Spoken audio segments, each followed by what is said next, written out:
maialay, pagkat yaong ginawa niya ay kahanga-hangang tunay.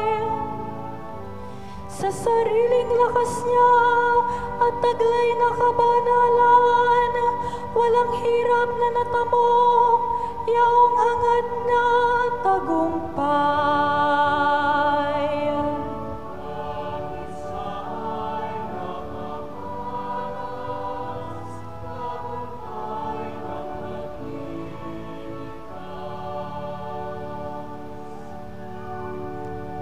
Ang tagumpay niyang ito'y siya na rin ang naghayag sa harap ng mga bansay na hayagang pagliligtas. Ang pangako sa Israel, lubos niyang tinutupad.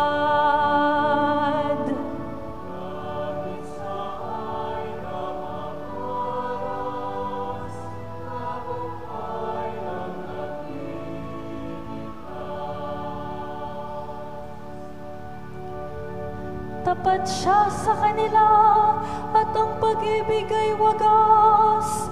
Ang tagumpay ng ating Diyos kahit saan ay namalas. Magkaingay na may galak, yaong lahat sa daigdig. Ang poon ay buong galak na purihin sa pag-awit.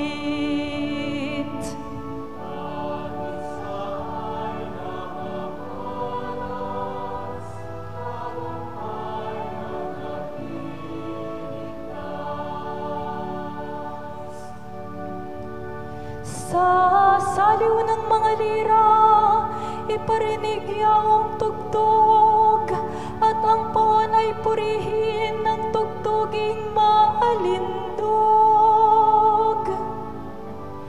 Tugtugin din ang trumpeta, nakasaliw ang tambuli, magkaingay sa harapan ng poon na ating hari.